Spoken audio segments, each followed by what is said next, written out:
Hey guys, thanks for your time today. Now, to introduce my topic today, I'd like to start with a story that I'm sure all you guys can relate to. Alright, so imagine going to your favorite store, going to your favorite section, kind of browsing around at different prices and all that stuff. You go to a certain item, you look more about information about it and stuff. Then a sales associate comes up to you and he or she tells you about the item and all that stuff, and it's all good and stuff until you want to move on to the next item. Where he or she then states, wait, you're not going to go see this item because you're going to buy this item whether you like it or not. And if you don't pay up, I'm going to possibly imprison you. Well, that's basically Obamacare. Obamacare has forced health care insurance on all those who don't have health care insurance and don't need it, which leads to my argument that Obamacare is unconstitutional. And there's two main points or clauses I'm going to bring up in this speech. The first one is the necessary and proper clause. I'm going to tell you what it's about. I'm going to tell you about what the opponents have to say about this and why I have to debate about it myself. And the second point, or clause, is the Commerce Clause. In the Commerce Clause, I'll tell you what that states. I'll tell you what Obama administration likes to argue with that and what I have to debunk about it. All right, so first off, the Necessary and Proper Clause. What is that, you may ask? Well, basically, Necessary and Proper Clause is a grant of power, limited power, to give power to the Congress to make laws based on decisions that are, or laws that are within reason and are necessary and proper for the U.S. Now, looking at health care insurance, at the very core, it's something that's optional. It's something that people can either buy or don't buy. It depends if they need it or want it or not.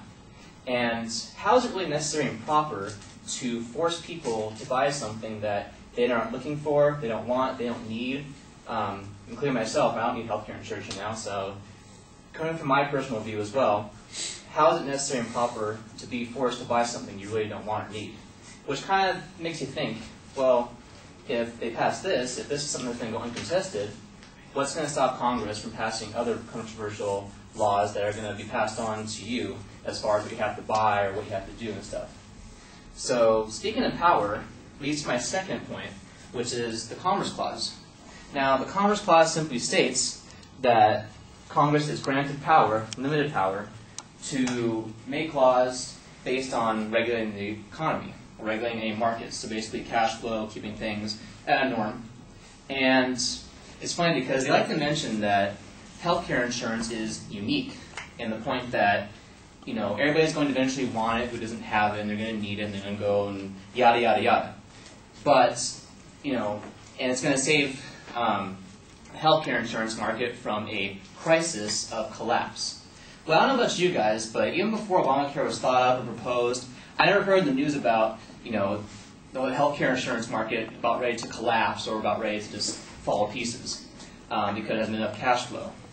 So, with that in mind, it really comes to a fallacy in logic as to, okay, if there's no crisis, how is the Commerce Clause going to save the economy sector or the healthcare insurance market from total collapse from a crisis not even there? I just don't really see how that's going to support their argument why Obamacare is so important for us. And you know what? Just kind of bring it to perspective here. Every market, has its buyers and non-buyers, with the very exception of like food and obvious things like that. And there's going to be people who want to buy. There's going to be people who aren't going to. Just going to sit out, And I know it's no different from the healthcare insurance market and Obamacare. But again, the argument is it's in a crisis mode. It's going to collapse. You've got to save it.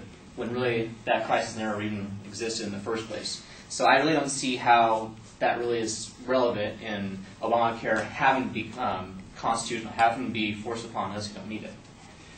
So basically, bringing it all together, I wanted to conclude here and tell you about how I argued about Obamacare being unconstitutional. The first thing, Necessary and Proper Clause, it basically means that Congress is going to get the power to make laws that are necessary and proper and within reason. And again, I don't really see the fallacy. I don't see how it's necessary and proper and within reason to force things or force healthcare insurance on those who don't even need it, myself included. And the second thing is the Commerce Clause. The Commerce Clause is simply stating that Congress has the power to make laws based on regulating the economy. And again, how are we help saving or regulating the economy that's perfectly regulated without Obamacare, that's never been in trouble of collapse in the first place? I really don't get the logic in that, the sense in that. Now, to lead you guys to the thought, remember the story I told you about at the very beginning where you're that person who walks to the store and you're forced to buy something? Don't be that person. Don't be the person who walks in, who has a decision, who has a will to make a choice. I'm asking you guys today, make the choice. You have a decision, you have a will, so make it. Thanks for your time.